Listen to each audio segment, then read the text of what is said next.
Rodolfo, muito obrigada por você separar um tempo para a gente poder ter esse bate-papo aqui. Todo prazer. Eu queria começar perguntando, me conta um pouco da sua palestra, qual que é o tema, o que você falou? Eu trouxe uma reflexão sobre o poder dos dados para a gente olhar para a sustentabilidade. Hoje a gente vive num mundo onde todos os dispositivos estão conectados, tudo gera dado, a gente tem satélites, mais de 10 mil satélites monitorando a Terra o tempo todo. Então, a gente falar que a gente não tem informação hoje para avaliar como o planeta está se desenvolvendo com as interferências humanas, o que a gente está causando de impacto por mineração atrás de metais e minérios para produzir baterias cada vez mais para não só dispositivos, mas agora para veículos elétricos também. Como que isso impacta o planeta e como que nós, consumidores, temos o poder de olhar para os dados e exigir de que aquelas empresas que se posicionam como sustentáveis, ecologicamente corretas, carbono neutro, de fato tenham que, de uma maneira transparente, rastreável, auditável, comprovar que de fato estão sendo sustentáveis. E quais os principais insights que a gente extrai dessa sua apresentação? Que os dados estão acessíveis a todo mundo, que a inteligência artificial ela vem fazer um papel impressionante, incrível dentro de todo esse universo monstruoso de informação que a gente tem, que ainda está em desenvolvimento, né? A gente achar que veio e já está pronta, ainda não, vai evoluir bastante, precisa de muito treinamento.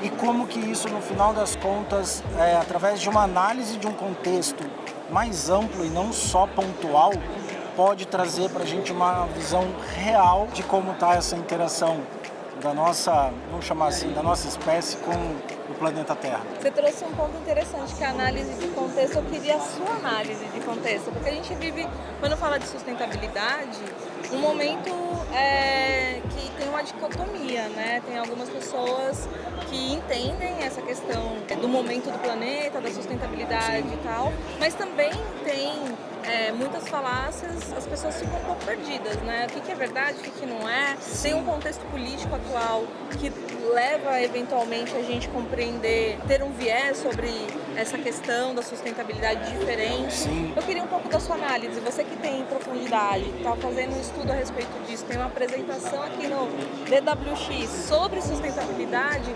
Qual que é o contexto que você enxerga hoje no planeta? Eu acredito que existem lacunas nas informações que são difundidas, tá? Mas a gente tem dados, tá? E tem aquela frase famosa que contra dados não há argumentos.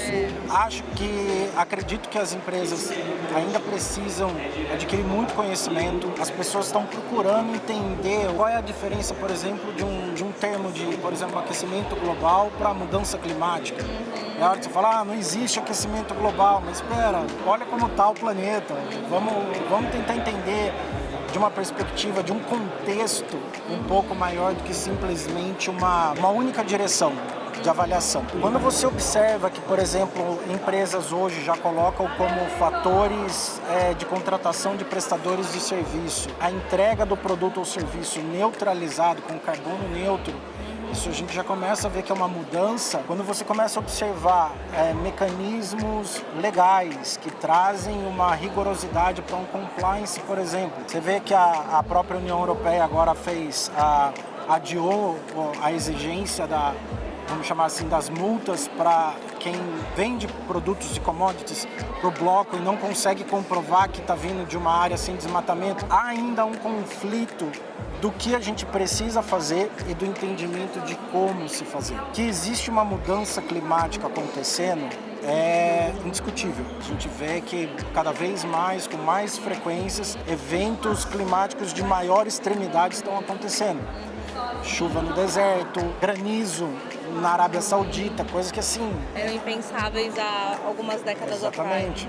As enchentes que deram agora na Espanha, que causou um monte de morte, a Amazônia secando. Então são coisas que, se a gente olhar para um dado em específico, o volume dos oceanos não aumentou. Tá, mas essa água que está saindo de um lugar, ela está indo para outro. E o que está acontecendo com isso? Um desequilíbrio. Então é um tema muito delicado, muito sensível, Sim. mas que está todo mundo percebendo. Atrás de todo CNPJ sempre tem CPF. Então, essa mudança de percepção, esse aumento de consciência das pessoas em relação a essa relação saudável com a natureza vai impactar naturalmente nas empresas. De certa forma, o consumidor ele impulsiona as empresas a tomarem posições melhores, porque Exato. aquilo contribui para a imagem da marca, né? E mais do que isso, a gente quer consumir algo, até eu trago alguns números, trouxe alguns números na apresentação, de que de fato o brasileiro ele está preocupado com isso. 95% dos brasileiros